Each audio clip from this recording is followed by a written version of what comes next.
Welcome to all on a platform of Nisho academy. आज हम class 11th की first book Indian constitution at work का part first शुरू करने जा रहे हैं, जिसके हम India's constitution and its behaviour and principle को डिस्कस करेंगे। ठीक है, सबसे पहले हम चैप्टर को शुरू करते हैं प्रीएम्बल से, क्योंकि जो हमारी बुक का फर्स्ट पेज है या हमारे कॉन्स्टिट्यूशन का जो फर्स्ट पेज है उसे हम प्रीएम्बल कहते हैं। एक मिनट में हाईलाइटर ले लेता हूँ, चलो पॉइंटर। देखो, हमारे पूरे कॉन्स्टिट्यूशन में जो वर्ड मेंशन है ना, वो वर्ड है we the people of India. कहीं भी ये वर्ड मेंशन नहीं होगा I the people of India, क्योंकि हमारे कॉन्स्टिट्यूशन में जो कॉन्सेप्ट डाला गया है वो इंटीग्रिटी का डाला गया है।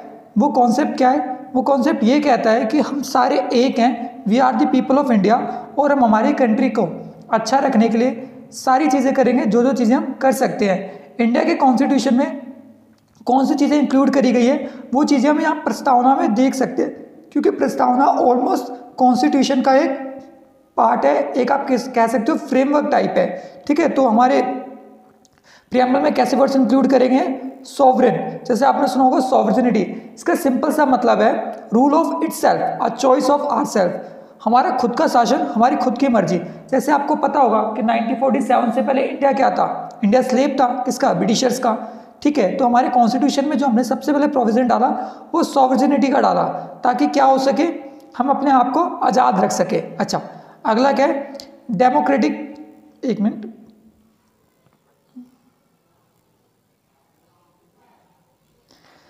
अगला क्या है? डेमोक्रेटिक। इसका मतलब क्या है? जैसे आपको पता होगा हमारे यहाँ डेमोक्रेसी फॉलो होती है, for the people, of the people, by the people. Abraham Lincoln ने कहा था लोगों का लोगों के लिए बनाया गया शासन लोकतंत्र कहलाता है। ठीक है, तो हमारे यहाँ क्या है? इक्वल पार्टिसिपेशन ऑफ ऑल है, चाहे किसी भी कास्ट का पर्सन हो, किसी भी सोसाइटी का पर्सन हो, कोई भी जेंडर हो, मेल फीमेल हो, सबके सब सेम है हमारे यहाँ डेमोक्रेसी में। ठीक है, रिपब्लिक की बात करते हैं। देखो, रिपब्लिक का मतलब क्या होता है? बहुत सिंपल है। रिपब्लिक का सिंपल सा फंडा है कि जो first citizen of a state है, यानी जो देश का पहला नागरिक है। ठीक है, जैसे कि आपको पता होगा कि देश का जो पहला नागरिक होता है उसे हम हमारे यहाँ प्रेसिडेंट कहते हैं। ठीक है, तो हमारे यहाँ president first citizen of a state consider करे जाते हैं या कंट्री कंसिडर करे जाते हैं। उन्हें हम डायरेक्टली या इनडायरेक्टली रूप से इलेक्ट करते हैं। ठीक है, तो हमने जो प्रोविजंस डाले हमारे यहाँ वो कौन से डाले? Sovereign, democratic, Republic. ठीक है, साथ साथ हमने 3 तरह के जस्टिस की बात करी है। कैसे जस्टिस की बात करी है? सोशल जस्टिस की बात करी है, इकोनॉमिक जस्टिस की बात करी है, एंड पॉलिटिकल जस्टिस की बात करी है। हम लोग कहते हैं कि हमारे यहाँ किस किस तरह के जस्टिस का होना जरूरी है। जैसे कि हमारे यहाँ पॉलिटिकल जस्टिस का होना बहुत ज़रूरी है। ठीक है, इकोनॉमिकल जस्टिस का होना बहुत ज़रूरी है। अच्छा, हम बात करते हैं कि पॉलिटिकल जस्टिस कैसा जस्टिस।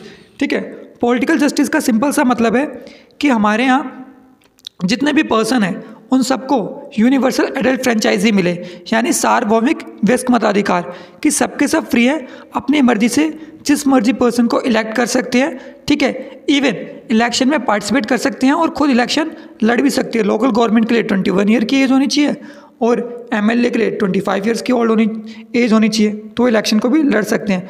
अच्छा, सोशल जस्टिस क्या होता है? जैसे आपने आमतौर पे सोसाइटी में देखा होगा कि person on the basis of a caste किसी को भी कुछ भी बोल देते हैं कि भाई तू इस कास्ट का है, तू उस कास्ट का है। तो ये सारी चीज़ें क्या हैं? गलत चीज़ें हैं, हमें ऐसा कभी नहीं करना चाहिए। हमारे यहाँ सोशल जस्टिस भी मिला हुआ है। ओके, इकोनॉमिकल जस्टिस क्या है? देखो, इकोनॉमिकल जस्टिस का मतलब है कि equal pay for equal work, चाहे मेल है चाहे फीमेल है, सबको समान कार्य के लिए समान वेतन मिलना चाहिए। हालांकि ऐसा नहीं होता, क्योंकि हमारे यहाँ पे जो आर्ग्यूमेंट दिया जाता है वो ये दिया जाता है कि जो मेल होता है वो बहुत ज़्यादा वर्क एफिशिएंट होता है और जो फीमेल होती है वो कम वर्क एफिशिएंट होती है, जिसकी वजह से मेल को ज़्यादा सैलरी मिलती है, फीमेल को कम मिलती है। हालांकि ये कॉन्सेप्ट पूरी तरह से गलत है। मेल फीमेल दोनों ही कैपेबल है और दोनों ही एक तरह के होते हैं। अच्छा, अगला प्रोविज़न क्या है हमारे प्रीएम्बल में? अगला प्रोविज़न है हमारे प्रीएम्बल में लिबर्टी का, स्वतंत्रता का। हमें किस तरह की लिबर्टी मिली हुई है? हमें लिबर्टी मिली है थॉट की, एक्सप्रेशन की, बिलीफ की, फेथ की और वर्शिप की। जैसे कि आपको पता होगा कि हम कुछ भी सोच सकते हैं, अपनी विचारधारा को किसी के सामने रख सकते हैं, हम किसी भी भगवान को मान सकते हैं। जैसे आपको पता हो कि हमारे यहाँ approx 35 crore God and goddess हैं। ठीक है, जो अपने आप में एक बहुत बड़ा नंबर है। ठीक है, हम अपनी मर्जी से किसी भी तरह के ट्रस्ट को खोल सकते हैं। जैसे हिंदू आपने देखा होगा टेम्पल्स ओपन करते हैं, जो मुस्लिम होते हैं वो मॉस्क्यू ओपन करते हैं, जो सिख होते हैं उनका गुरुद्वारा होता है, जो क्रिश्चियन होते हैं उनका चर्च होता है। तो हमारे यहाँ पे सारी चीज़ें अलाउड है। गवर्नमेंट के अकॉर्डिंग आप किसी भी धर्म को बढ़ावा दे सकते हो। हाँ, बट ऐसा आप फ्रांस में नहीं कर सकते। फ्रांस में आप किसी भी धर्म को बढ़ावा नहीं दे सकते, आपका जो धर्म है वो केवल आपके घर तक है। तो अच्छी बात है कि इंडिया का जो कॉन्सेप्ट है सेकुलर का, सेकुलरिज्म का, धर्मनिरपेक्षता का, वो काफ़ी डिफरेंट है as compare to other country. ठीक है, सेकुलरिज्म का मतलब क्या होता है कि जितने भी रिलीजन है सबके सब सेम है, या तो कोई भी रिलीजन किसी भी रिलीजन से बड़ा नहीं है। आप ये नहीं कह सकते हिंदू ज़्यादा सुपीरियर है, मोहम्मडन्स कम है, ऐसा नहीं। ठीक है, मुस्लिम और हिंदू, सिख, क्रिश्चियन, ठीक है, जैनिस्ट, बुद्धिस्ट, सबके सब सेम है हमारे यहाँ पे। ठीक है, ओके, इक्वालिटी की बात करते हैं तो इक्वालिटी का सिंपल सा मतलब है कि जितने भी लोग हैं सबको सेम तरह की अपॉर्चुनिटी देना, चाहे वो किसी भी कास्ट का हो, किसी भी तरह का पर्सन हो, चाहे मेल हो चाहे फीमेल हो, सबको आप सेम वे में ट्रीट करोगे। ठीक है, ओके। फैटर्निटी का मतलब क्या होता है, इसे सिंपल से टर्म में कहते हैं भाईचारा। सुना होगा ना, अरे भाइयों के बीच में बड़ा चारा है, भाईचारा, बहन चारा, है ना, पड़ोसी चारा, ये सारे चारे हटा दो। भाईचारे का सिंपल सा मतलब है आपसी प्रेम से एक दूसरे के साथ रहना। ठीक है, जिसे हम भाईचारा कहते हैं। ठीक है, ओके। देखो भाईचारे का मतलब क्या है, assuring the dignity of the individuals and the unity of the Nations. कि आपको क्या करना है, फैटर्निटी से आपको इंडिविजुअल्स के जो भी उसके राइट्स है उसका ध्यान रखना है और यूनिटी ऑफ अ नेशन की बातें करनी है। हमारे यहाँ बहुत सिंपल सी बात है, जैसे आपको पता होगा कि हमारे यहाँ पे जो लोग हैं सबों की ज़रूरतें अलग अलग है, तो उनकी ज़रूरतों का सम्मान करते हुए हमें आगे बढ़ना चाहिए। Okay, in are constituent assembly हमने क्या करा था, अपनी कॉन्स्टिट्यूंट असेंबली में 26 डे ऑफ नवंबर 1949 को हमने डिक्लेयर किया था, hereby adopt, enact and give the ourselves this constitution. हमने हमारा जो संविधान है वो कब अडॉप्ट कर लिया था, याद रखना ये बात, 26 नवंबर 1949, 26 नवंबर 1949 को हमने हमारा कॉन्स्टिट्यूशन अडॉप्ट कर लिया था।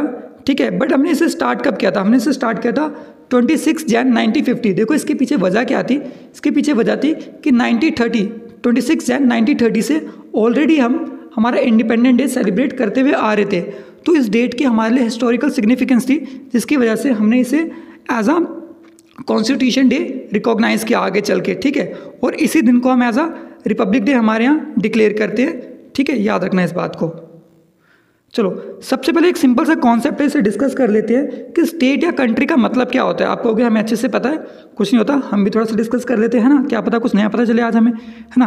तो देखो किसी स्टेट या कंट्री को बनाने के लिए सबसे पहली चीज़ होती है टेरिटरी। जैसे आपने इंडिया का मैप देखा होगा, मैं कोशिश करता हूँ बन जाए तो अच्छी बात है ना।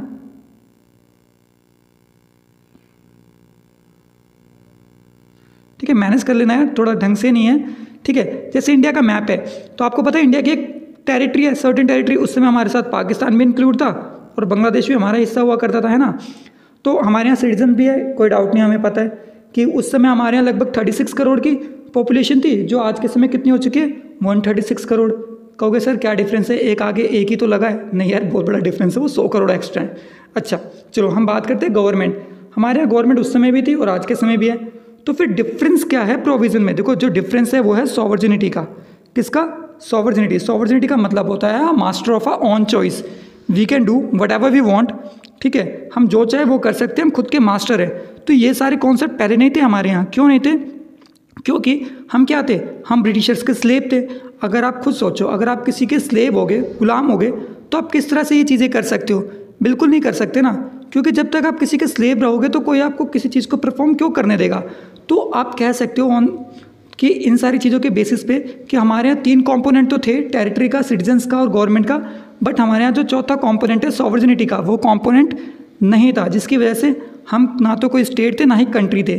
ठीक है, किसी भी राज्य या किसी भी देश के लिए जो 4 चीज़ें, 4 चीज़ें यहाँ पे जो इंपॉर्टेंस रखती है वो कौन सी है, टेरिटरी है, सिटीजन्स है, गवर्नमेंट है, सॉवर्जिनिटी है, इसे याद रखना। ठीक है, अच्छा अब हम बात करते हैं कि इस चैप्टर में हम क्या क्या डिस्कस करने जा रहे हैं। सबसे पहले हम डिस्कस करेंगे कि हमारा कॉन्स्टिट्यूशन जस्टिशिएबल है या नहीं है, इफेक्टिव है या नहीं है।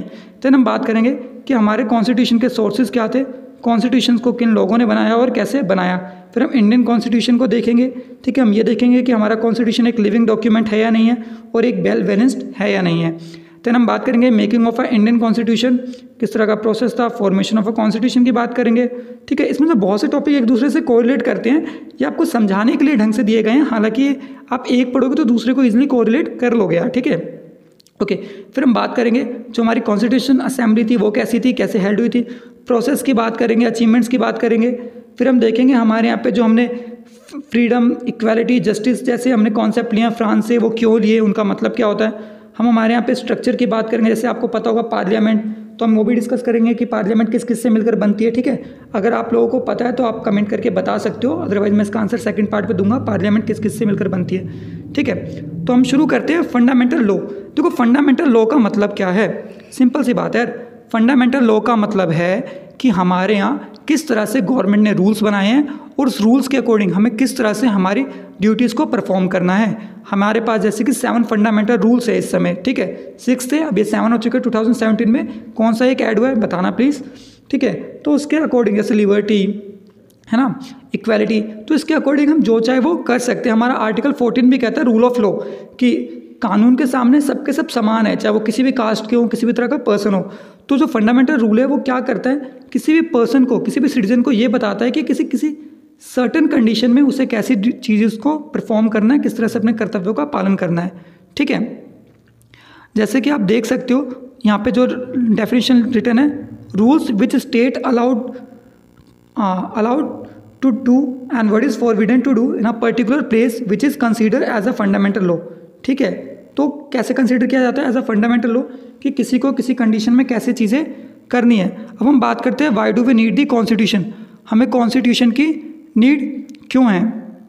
ठीक है, अच्छा देखो हमें कॉन्स्टिट्यूशन की नीड क्यों है, मैंने आपको सीधी सी बात बताई थी, constitution is nothing, constitution is just a book. Constitution कुछ नहीं है, कॉन्स्टिट्यूशन एक किताब है और इसके अंदर रूल्स एंड रेगुलेशंस लिखे हैं जिसे हमारे यहाँ गवर्नमेंट रन करती है, गवर्न करती है। गवर्नमेंट को भी चलाने के लिए कुछ तो नियमों का होना उनके पास आवश्यक है ना। देखो गवर्नमेंट को भी तो पता होना चाहिए कि उन्हें रूल्स कैसे करना है, अपनी ड्यूटीज़ को कैसे परफॉर्म करना है। तो इन सारी चीज़ों का उन्हें पता कैसे चलेगा, इन सारी चीज़ों का उन्हें पता चलेगा जब उनके पास कोई रूल बुक हो, और उस रूल बुक को हमारे यहाँ क्या कहा जाता है, कॉन्स्टिट्यूशन। और याद रखना हमारे यहाँ जो कॉन्स्टिट्यूशन है वो लिविंग डॉक्यूमेंट है। लिविंग डॉक्यूमेंट का मतलब है कि जो हमारा कॉन्स्टिट्यूशन है वो ऑलमोस्ट क्या है, चेंजेबल है, क्योंकि हमारे जो प्रोविज़न है वो रिजिड और फ्लेक्सिबल है, हम जब चाहें चीज़ों को चेंज कर सकते हैं। ठीक है, तो ऐसा कुछ नहीं है जिसे हम चेंज ना कर सकें। ठीक है, अच्छा अब हम बात करते हैं, एक मिनट सॉरी, हाँ, कि इसे तो हमने कर लिया था why do we need of a constitution. आगे डिस्कस करते हैं कि कॉन्स्टिट्यूशन क्या करता है। कॉन्स्टिट्यूशन डिफाइन करता है कि हमारी सोसाइटी में किस तरह से रूल किया जाए। तो हमने जैसे बात करते थे, देखो किसी भी सोसाइटी में जो सबसे मेन चीज़ होती है वो क्या होती है, वहाँ के सिटीजन। अगर वहाँ के सिटीजन्स को उनके राइट नहीं दिए जाएंगे तो वो लोग किस तरह से अपनी ड्यूटीज़ को पूरा करेंगे। ठीक है, वो नहीं कर सकते ना पूरा, क्योंकि उनके लिए बहुत प्रॉब्लम हो जाएगी। तो उस तरह के रूल्स को पूरा करने के लिए उन्हें पता होना चाहिए कि उनके खुद के क्या अधिकार हैं। ठीक है, जैसे आपने आज के समय देखा होगा कोरोना का इशू चल रहा है, कोविड-19 का। अब बहुत से लोगों को नहीं पता और वो रोड पे बाहर निकल जाते हैं, उन्हें पता ही नहीं होता वो बाहर निकल रखे हैं, उन्होंने क्या करा हुआ है। ठीक है, और उन्हें फिर पुलिस वाले उनसे आर्ग्यू करते, पूछते आप क्यों हो बाहर, और उन्हें शायद खुद ही नहीं पता होता कि वो किसी कंडीशन में बाहर आ गए थे, किसी काम से आ गए थे। तो ठीक है, मेरा कहने का मतलब ये है कि गवर्नमेंट का भी किसी भी सिटीजन्स को रूल्स बताना ये उनकी भी ड्यूटी बनती है। ठीक है, अगर किसी को अरेस्ट किया जा रहा है तो उसे बताया जाना चाहिए कि उसे किस बिहाफ पे अरेस्ट किया जा रहा है। ठीक है, ओके, अब हम बात करते हैं कि हमारे कॉन्स्टिट्यूशन में क्या डिफाइन है। हमारे कॉन्स्टिट्यूशन में जो हमारे 3 ऑर्गन्स हैं, लेजिस्लेचर, एग्जीक्यूटिव, जुडिशरी, इनके फंक्शंस डिफाइन किए गए हैं। जैसे कि आपको पता होगा कि हमारे यहाँ जो लेजिस्लेचर है, ठीक है, वो हमारे यहाँ रूल्स बनाता है, जिससे एग्जीक्यूटिव इम्प्लीमेंट करती है, और अगर इसमें कुछ गलत होता है तो जुडिशरी उसे देखने का काम करती है। ठीक है, ओके, और इसमें क्या डिफाइन किया गया है, इसमें डिफाइन किया गया हमारे बेसिक एम्स को, आइडियल्स को, जैसे कि हमारी सोसाइटी क्या है, उसके राइट्स क्या हैं, उसकी ड्यूटीज़ क्या हैं। जैसे आपको पता होगा हमारे यहाँ पे 7 फंडामेंटल राइट है और 11 ड्यूटीज़ है। ठीक है, जिसके अकॉर्डिंग हम क्या कर सकते हैं, हमारे कर्तव्यों को पूरा कर सकते हैं, हमारे अधिकारों की जानकारी रख सकते हैं। ठीक है, तो आप याद रखना हमारे पास किस किस तरह के प्रोविजंस है। ठीक है, तो जो बचे हुए टॉपिक्स हैं ना हमारे, वो हम नेक्स्ट पार्ट में कवर करेंगे इस वीडियो की। ठीक है, keep loving, keep supporting team Nisho academy. Kindly like, share and subscribe your own YouTube channel and hit the bell icon for more upcoming updates, and you can also follow us on Instagram. Thanking you for watching our video.